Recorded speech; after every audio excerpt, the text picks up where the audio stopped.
Welcome to the Advance Your Art podcast, where we talk about the journey from artist to entrepreneur and everything in between. You've worked hard to hone your craft. Now take it to the next level with tips, techniques, strategies, and routines used by successful artists to grow their businesses and careers.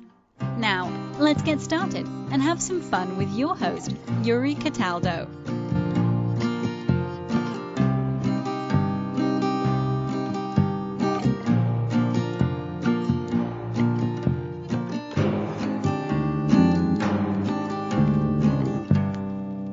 Good evening, Shawanda. Welcome to the show. How are you this evening? I'm great, Yuri. Thank you for having me. Of course. It's my pleasure. Thank you so much for joining me. So I'd like to start off by asking how you describe yourself and what you do. How would I describe myself? First, I would say I am a mom first. And I say that first because my son is my world. So I am a proud mother of a brilliant young man who is pursuing his dreams. And I have a lot of pride in that. And so I'm also a veteran. I've served 20 years in the military, as a healthcare administrator. And I am now pursuing what I realized was a deep-rooted goal or a deep-rooted dream, which is writing and inspiring others to pursue their goals. And so I speak to people. I'm a mentor, a leader. And so that's how I would describe myself. Okay. Well, fantastic. So let's start from the beginning. What made you want to get involved in the military? The military was actually not something I ever dreamed of doing. No? It was not. So I knew that I wanted to do something to help other people. And I started off wanting to go to college, and I wanted to be a lawyer. But I'm the oldest of four. And when I started school, I started at Rutgers University in New Jersey.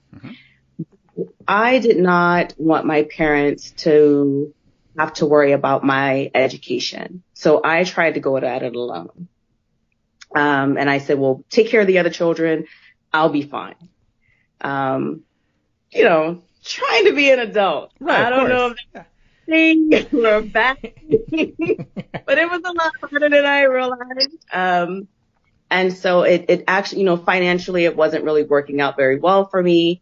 And so eventually I moved back to Maryland because I was living in Maryland at the time. I moved back to Maryland, started trying to work in order to take care of school, but it became off balanced. Worked more, couldn't really go to school. And eventually I said, something has to give. I talked to a friend of mine I went to high school with and his wife at the time, because I was about 20 years old at the time, but his wife at the time was in the military. I talked to them and said, tell me what this is about, because I need to go back to school. This is not what I wanted to do. And so I went in and said, I'm doing 4 and I'm getting out. And by my 3rd year, I re-enlisted for 6. Oh, wow. It was not what I expected at all. And a lot of it had to do with the leaders, the people that I met.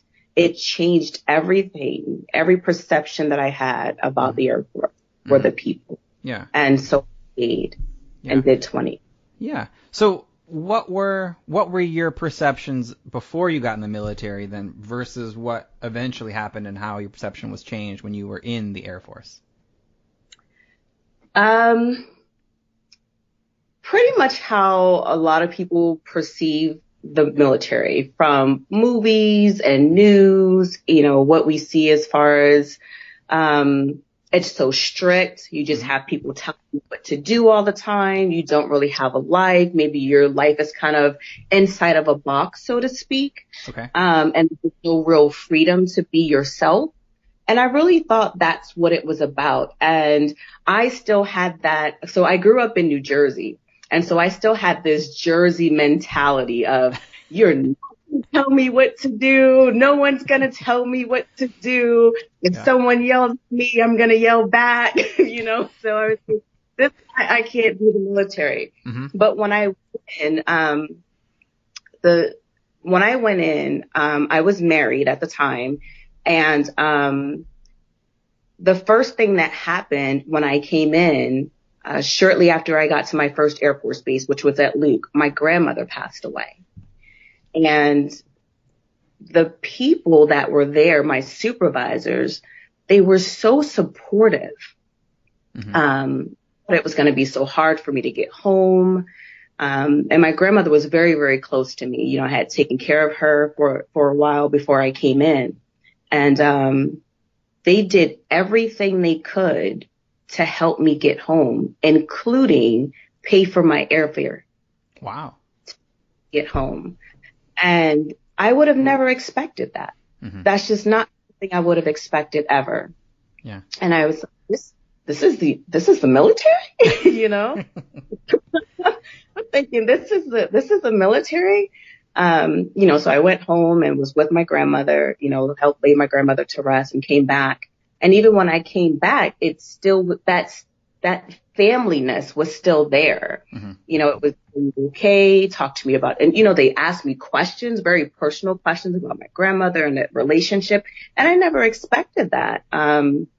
Even when my son was born, they were there. People were there with me when my son was born. I had a very tough pregnancy. Mm-hmm. And I'm back in Arizona now, which was, I retired from my first Air Force base. Okay. And so people lived here during the time, people stayed here after I left. And my son used to come back and visit because his father and I are divorced. Mm-hmm. But friends that I had here remained here. And when my son would come back to visit his father, they would come and pick up my son and take him out and spend time with him. Yeah. And this is people from the military, this is not what would have ever expected. Mm-hmm. And some of these people I still did not see for years, but they would go and take care of my son. And these are the same people that after I moved here, when my family could not be here mm-hmm. for my high school graduation, they were there. Yeah. They were there. That's great. So they became my family. Yeah. They became your second family. That's absolutely wonderful. So how long were you in the military? I did 20 years and 28 days. That's very specific. 20 years and 28 days. Why did you decide to leave after 20 years and 28 days? So, as a young airman, the older supervisors would always tell us, you'll know when it's time. And we used to always laugh and say, oh, that doesn't make any sense. That doesn't make any sense. But I tell you what, when it was time, I knew. And it was just so weird. And I went back to all my supervisors because most of my first supervisors were at my retirement ceremony. Okay. Yeah. They were at my retirement ceremony. And I told them, I said, man, you guys told us that when we were younger. You said, you'll know. And I was like, that doesn't make sense. It didn't make sense back then. But it made so much sense because I remember, and I'll never forget, it was on a Tuesday morning. Mm-hmm. And I remember it was on Tuesday because two of my mentors and myself, we would always go to Buffalo Wild Wings on Tuesdays for 50-cent wing day. So I knew it was a Tuesday. But I remember sitting on my bed on a Tuesday morning, and there was this feeling that I had, and it was like, my career is over. I was like, what is this feeling? I don't know what's going on. And I cried, and I called them and said, we need to talk. And they said, what do you want to do? I said, it's Tuesday. We can go to B-Dubs. And we went to Buffalo Wild Wings, and we sat and talked. And I said, I think it's time. Mm-hmm. And what really did it was the airmen that I had been leading and mentoring, I watched them, and I watched them begin to truly lead and mentor the next generation of airmen. Mm-hmm. that gave me the greatest closure. And it was like, I'm done. Yeah. What I set out to do, I'm done. And now I can peacefully move on. And that gave peace and closure to be done. Yeah. Great.